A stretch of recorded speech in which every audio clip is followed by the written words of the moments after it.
नमस्कार दोस्तों, हमारे BS शर्मा भारद्वाज चैनल में आप सभी का स्वागत है। दोस्तों, कैसे हो आप सभी कुशल मंगल हो, सबके परिवार में सुख शांति रहे, यही हम प्रार्थना करते हैं। दोस्तों, आज हमारा जो वीडियो बनाने का मकसद है वो आपकी समस्या के समाधान के लिए, आपके प्रश्नों के उत्तर देने के लिए है। क्योंकि इस समय पर हमारे पास में बहुत कमेंट आते हैं जिनमें अनेक तरह का भ्रम अभी भी है। हम अनेक तरह की वीडियो डाल करके जिसमें सभी तरह की जानकारी देते हैं, शास्त्रों के आधार पर आधारित वीडियो डालते हैं और आसान तरीके से आपको समझ में आए उस प्रकार की वीडियो डालते हैं। फिर भी बहुत से भाई माता बहनों को समझ में नहीं आ पाता, बड़ा दुख होता है। जैसे एक टीचर होता है, अपने विद्यार्थी को कोई कोर्स करा रहा होता है, कई बार पढ़ाता है, जब भी वो नहीं पढ़ पाता बच्चा तो उसे बड़ा दुख होता है कि मेरी मेहनत बेकार जा रही है।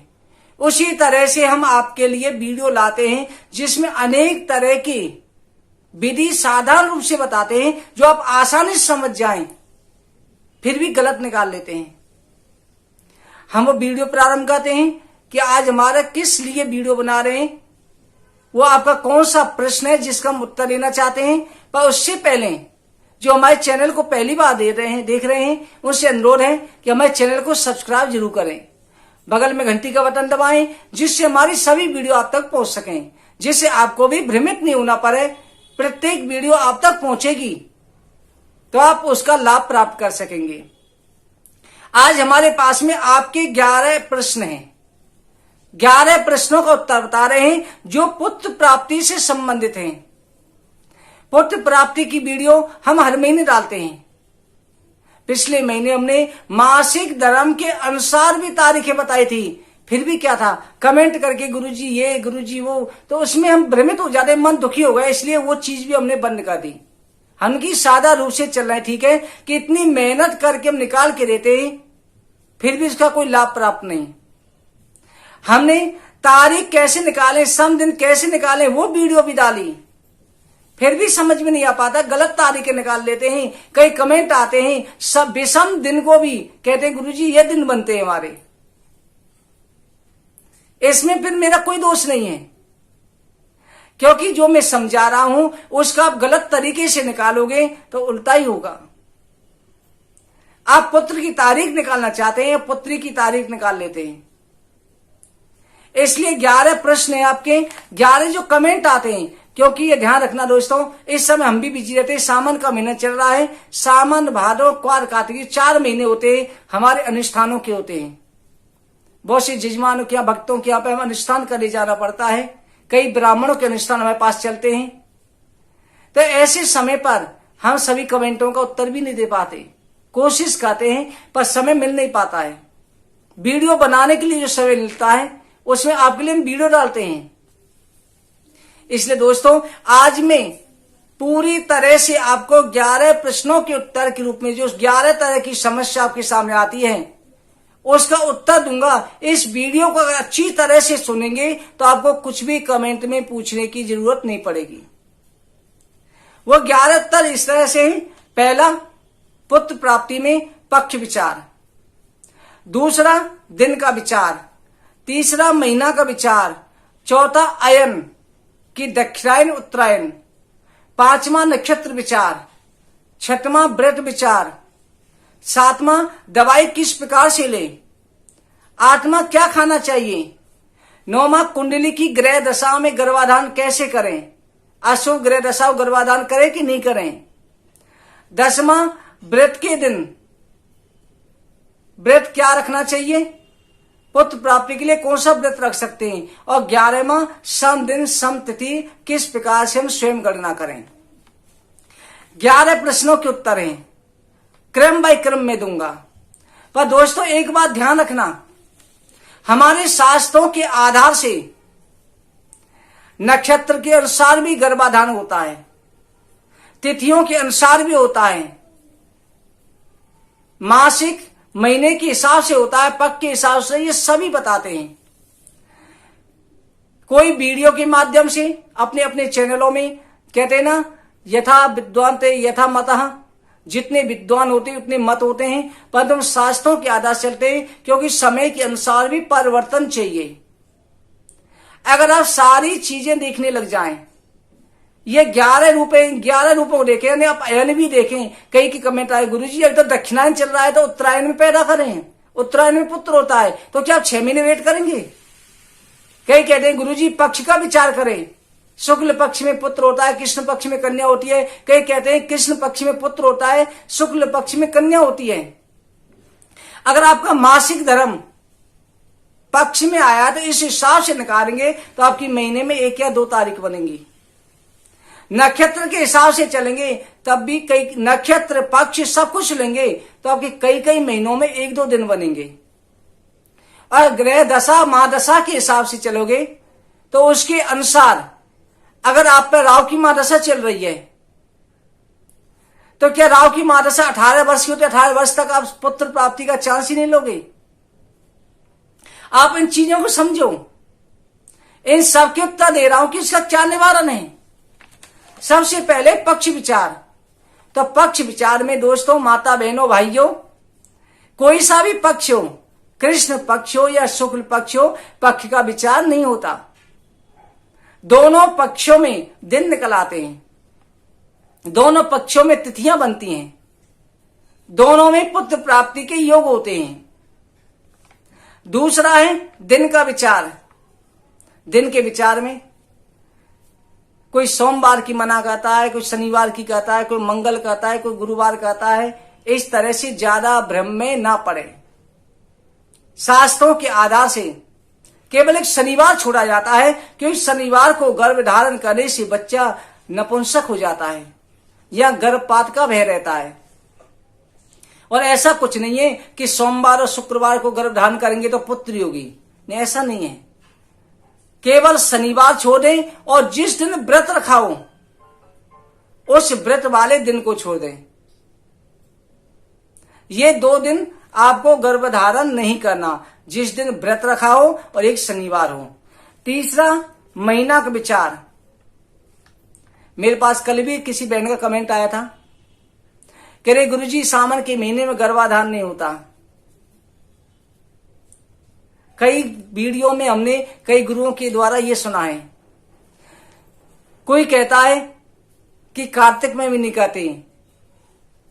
दोस्तों, माता बहनों भाइयों, आप ये ध्यान रखो, केवल श्राद्ध पक्ष में गर्भधारण नहीं होता और एक नवरात्रों को छोड़ना पड़ता है, क्योंकि पवित्र दिन होते हैं।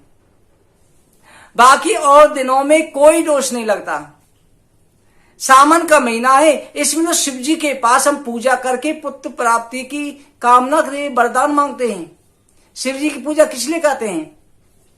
शिव पुराण में भी देखो आप, उसमें भी लिखा हुआ है कि सावन के महीने में शिव जी की पूजा करें, पुत्र प्राप्त करें। कई भक्तों की कथा आती है, सावन के महीने पूजा करी, उसने उसकी रानी ने गर्भ धारण किया और उसकी पत्नी के द्वारा पुत्र की प्राप्ति हुई। ये ग्रंथों में ही आती है। तो भगवान के इन दिनों का नियम नहीं होता। हाँ, किसके लिए नियम होता है? जिसने पूरे सावन के नियम रखे हो या चतुर्मास का नियम ले रखा हो, उनको महीने का विचार किया जाता है। केवल आश्विन का महीना जो श्राद्ध पक्ष है उसे छोड़ दें और नवरात्रि छोड़ दें, बाकी महीनों में और कोई विचार नहीं होता। तीसरा जो है अयन विचार, उत्तरायण दक्षिणायन। उत्तरायण दक्षिणायन का विचार नहीं किया जाता है। 6 महीने उत्तरायण के होते हैं, 6 महीने दक्षिणायन के होते हैं, तो उसका भी विचार नहीं करें। वो केवल यज्ञ अनुष्ठानों के लिए होते हैं, जो बड़ी यज्ञ होती हैं। तीसरा जो है नक्षत्र विचार। आप नक्षत्र के अनुसार चलेंगे तो नक्षत्र के अनुसार जो है महीने में केवल आपके 1 या 2 दिन ही बनेंगे, और वो भी जरूरी नहीं है कि हर महीने पे नक्षत्र और तिथि और पक्ष इस सब का एकदम सम हो जाए। तो इसलिए केवल जो अशुभ नक्षत्र हों, जैसे धनिष्ठा शतभिषा की परछाई विपरीत दृष्टि में जा रही हों, और पंचक भी, कई भक्तों के प्रश्न आते हैं, गुरुजी पंचक चल रही है, गर्भधारण कर सकते हैं? पंचक का भी कोई दोष नहीं होता। पंचक भी 3 तरह की होती हैं। एक पृथ्वी पर, स्वर्ग पर, पाताल पर। जब पाताल लोक में होती है तो उसका तो हम उत्तर देते ही नहीं है, इसलिए पंचक का भी विचार नहीं करें। तीसरा, 7वां जो प्रश्न है आपका व्रत विचार, कि इसके लिए व्रत में करें कि नहीं करें। व्रत के समय पर गर्भ धारण नहीं करना चाहिए। अगला आपका 7वां जो है इसी के अंदर आता है दवाई का। कई माता बहनों भाइयों की कमेंट आते हैं कि अगर बछड़े वाली गाय का दूध नहीं मिले तो क्या करें। दोस्तों, पुत्र प्राप्ति के लिए बछड़े वाली गाय का दूध होना आवश्यक है दवाई लेने के लिए, जो हमने दवाइयां बता रखी हैं। दूसरे महीने पे, तीसरे महीने पे मोर पंखी भी ली जाती है, और उससे पहले जो शिवलिंगी के बीज, पुत्र जीवक, लक्ष्मणा बूटी, नाग केसर आदि की बता रखी है, वो भी ली जाती है। तो बछड़े वाली गाय के दूध साथ ली जाती है। अगर बछड़े वाली गाय का दूध नहीं मिले तो क्या करें, तो उसका एकमात्र विकल्प है गंगा जल। आप गंगा जल से ले सकते हैं, क्योंकि कामधेनु गाय, गाय, गंगा, गीता तीनों ही बराबर हैं। दोस्तों, वीडियो को बीच में छोड़ना मत। कई दोस्त ऐसे होते हैं इतने पे वीडियो को बंद कर देंगे। वीडियो पूरी देखना, तभी समझ में आएगा। आपको आगे कोई कमेंट नहीं करना पड़ेगा किसी चीज के लिए। 8वां है कुंडली दशा, महादशा का विचार। जैसे पंचम ग्रह हमारा संतान का होता है, विद्या क्षेत्र का होता है, पंचम ग्रह में अशुभ ग्रह की दृष्टि हो तो पुत्र के लिए हानिकारक है। हमारा गुरु जो है निर्बल हो या पंचमेश निर्बल हो तब भी पुत्र प्राप्ति की योग नहीं होते हैं। पर ध्यान रखो, अगर इस हिसाब से चलेंगे तो आपके 1-1, 2-2 साल, 3-3 साल तक पुत्र प्राप्ति का चांस ही नहीं बनेगा। आपको करना क्या है, जो ग्रह खराब है अपने पंडित जी से, किसी ब्राह्मण से पत्री दिखाएं। जन्म पत्री आप वहां पे दिखा सकते हैं। हमारे पास भी जन्म पत्री अगर अच्छी तरह से दिखानी है, कि कमेंट में हम उतना उत्तर नहीं दे पाते, थोड़ी सी देखते हैं, पर अगर विस्तार से दिखानी है तो अलग से समय लेना पड़ता है। तो पत्री को अच्छी तरह से दिखाएं और उसके जो ग्रह अशुभ हो उनका जो उपाय करें, क्योंकि बीमारी बनी है तो उसकी दवा भी बनी है, तो आपको उपाय करना चाहिए। अगर आप उपाय करेंगे तो उस समस्या का भी समाधान हो जाएगा। आपका 10वां है कि कौन सा व्रत रखें पुत्र प्राप्ति के लिए। गुरुवार का व्रत और प्रदोष व्रत, संतान के देने वाले 2 व्रत होते हैं। ये दोनों व्रतों में से कोई सा भी रख सकते हैं। गुरुवार का तो जरूरी है पुत्र प्राप्ति के लिए, गुरुवार की पूजा तो जरूर करें, और व्रत चयन दोनों में से कोई सा रख लें, पर गुरुवार की पूजा आवश्यक है। अब 11वां महत्वपूर्ण प्रश्न आपका, सम तिथि और सम दिन। कई माता बहनों भाइयों कमेंट क्या आते हैं, जैसे वो गणना करते हैं और गणना के आधार पर वो गलत कर बैठते हैं। सम दिन सम तिथि कैसे निकालें। दोस्तों, हम सम दिन सम तिथि आपको समझा करके बता रहे हैं। प्रैक्टिकल जो आपको गिनती करके बताएंगे, आपकी जो भी तारीख बने, मासिक धर्म शुरू हो उस दिन से आपको देखना है 6वां, 8वां, 10वां, 12वां, 14वां, 16वां दिन कौन सी तारीख पड़ रही है। उन तारीखों को जो हम हर महीने की मासिक वीडियो डालते हैं उस वीडियो में देखो, उन तारीखों को लिख के रख लो कि आपकी कौन कौन सी तारीख बनी। उनमें देखो जो सी तारीख आ रही हो और उसमें जो समय बताया हो उसी समय के अंदर गर्भधारण करें, और जिस तारीख को नहीं बताया उस तारीख को छोड़ दो।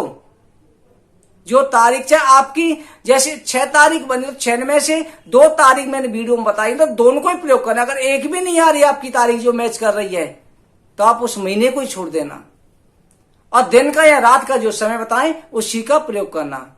चलो हम आगे की वीडियो में उस वीडियो को प्रारंभ करते हैं, आपको गणना करके तारीख समझाते हैं।